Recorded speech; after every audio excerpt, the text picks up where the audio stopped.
دوستو ہمارے اس چینل کو سبسکرائب کریں اور بیل آئیکن کو کلک کر کے آل کا آپشن کلک کریں تاکہ ہمارے حضرت کے تمام بیانات آپ تک پہنچ سکے اور ساتھ ساتھ لائک بھی کریں شیئر بھی کریں۔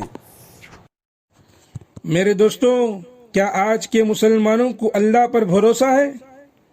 ہرگز نہیں ہے۔ کہاں ہے بھروسہ؟ آج کا مسلمان تو صرف نام کا مسلمان ہے، کام کا مسلمان نہیں ہے۔ کیوں؟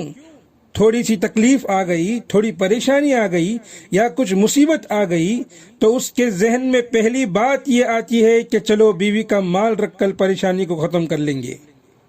اگر وہ بھی نہیں ہے تو چلو رشتہ داروں سے، دوستوں سے قرضہ مانگ لیں گے۔ اگر وہ بھی نہیں ہوا تو چلو غیروں سے جا کر پیسہ لے لیں گے۔ اب وہ غیر مرد ہمارے گھروں کی روزانہ چکر لگاتا ہے۔ ایسا لگتا ہے کہ وہی گھر کا حقدار ہے۔ اللہ ہم سب کی حفاظت فرمائے۔ اللہ ہمیں سدھرنے کا موقع عطا فرمائے۔ اللہ ساری امت کو ایسی پریشانیوں سے حفاظت فرمائے۔ دوسرے کے سامنے ہاتھ پھیلانے سے ہماری پوری حفاظت فرمائے۔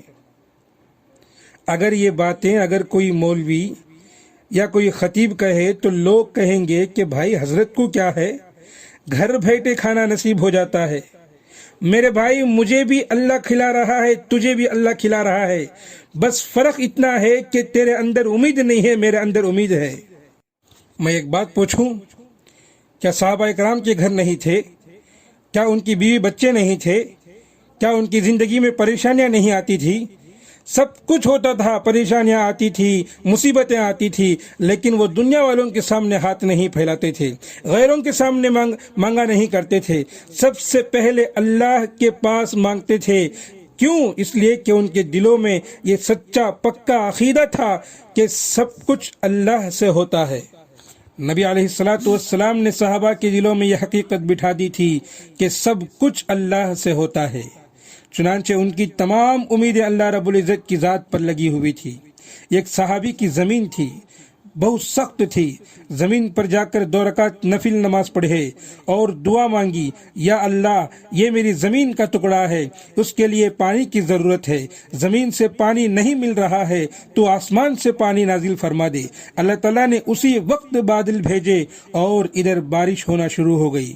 فرماتے ہیں کہ جب میں نفل پڑھ کر اس زمین کے خطوں سے، اس زمین کے حصوں سے باہر گیا تو میں نے دیکھا کہ میری زمین کے علاوہ کہیں دوسری جگہ بارش کا نام و نشان تک نہیں تھا۔ سبحان اللہ، سبحان اللہ۔ میرے پیاروں، صحابہ اکرام اللہ سے ایسے دعا مانگ مانگ کر اپنی زندگی کو گزارتے تھے۔ اللہ ہمیں بھی ایسا مانگ کر اللہ سے زندگی گزارنے کی توفیق عطا فرمائے۔ لیکن ہماری سوچ تو کچھ الگ ہے بھائی۔ ہم اللہ سے کیوں مانگیں گے؟ دنیا والوں سے مانگیں گے۔ میرے پیاروں، ہمارا بھروسہ اللہ پر نہیں ہے، جس کی وجہ سے اللہ کی مدد نہیں اتر رہی ہے، اسی لیے روتے پھر رہے ہیں۔